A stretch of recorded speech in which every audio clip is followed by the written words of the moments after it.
জ্বালানি তেলের অভাবে প্রায় ২ মাস ধরে বন্ধ ৫০ শয্যা বিশিষ্ট উপজেলা স্বাস্থ্য কমপ্লেক্সের সরকারি অ্যাম্বুলেন্স সেবা। এতে করে চরম ভোগান্তি পোহাতে হচ্ছে রোগীদের। বাধ্য হয়ে ভাড়া নিতে হচ্ছে বেসরকারি অ্যাম্বুলেন্স। বিপদের সুযোগ নিয়ে কয়েক গুণ বেশি ভাড়া নিচ্ছে বেসরকারি অ্যাম্বুলেন্স কর্তৃপক্ষ। অদৃশ্য কারণে জ্বালানি তেলের বরাদ্দ বন্ধ থাকায় বিপাকে পড়েছেন রোগী ও স্বজনরা।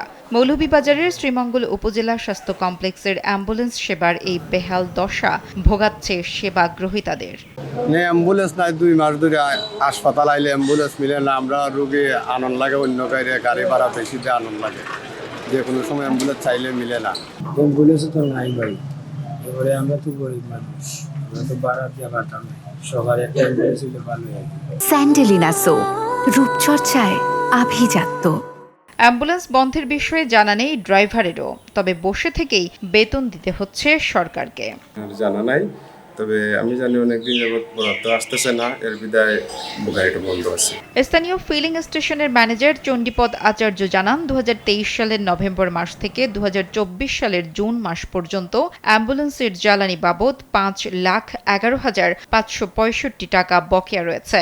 মাত্র কয়েক মাসে এত টাকা জ্বালানির বকেয়া কিভাবে হয় সেই প্রশ্নের সদুত্তর দিতে পারেননি তিনি। অ্যাম্বুলেন্সের জ্বালানি তেলের বরাদ্দ স্বল্পতা কম থাকায় আমরা ১/৬/২০২৪ তারিখ হইতে অ্যাম্বুলেন্স গাড়ির তেল বন্ধ রাখার অনুরোধ করতেছি। একদিনে একটা বা একদিন পরে আবার তেল নিত, মানে ডেইলি যে ২-৩ বার তেল নেই এরকম ৪৫ না কত তার বরাদ্দ আছে, যেটা ওটা নিত, মানে হসপিটাল থেকে যেটা বরাদ্দ করা ওই তেলটাই নিত।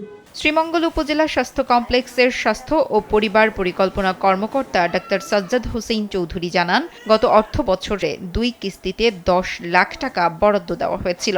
অর্থ বছর শেষ হওয়ার আগেই টাকা শেষ, তাই অ্যাম্বুলেন্সও বন্ধ। এই সময় একটা গ্যাপ তৈরি হয়ে যায়, এই সময় ঝামেলা হয়। আর অ্যাম্বুলেন্স ড্রাইভার একজনই।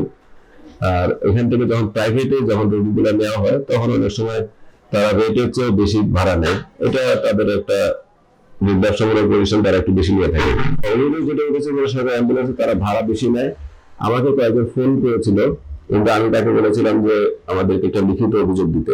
Moulvibazar civil surgeon doctor Chowdhury Jalal Uddin Morshed জানান, মন্ত্রণালয় থেকে অর্থ ছাড়ের প্রক্রিয়া চলছে। পাম্পের যে বকেয়া সেটা সহসাই পরিশোধ হয়ে যাবে। আমি এই বিষয়ে হস্তক্ষেপ করছি এবং আমি খবরও নিছি। বরাদ্দ পরিশোধ হলে আবার অ্যাম্বুলেন্স চালু করা যাবে। মাত্র কয়েক মাসেই অ্যাম্বুলেন্সের জ্বালানি বাবদ এত টাকা কিভাবে শেষ হয়ে যায় সেটি প্রশ্ন উপজেলার সাধারণ মানুষদের। তাই বিষয়টি খতিয়ে দেখে ব্যবস্থা নেওয়ার আহ্বান তাদের। নুসরাত জাহান কলি, কালবেলা।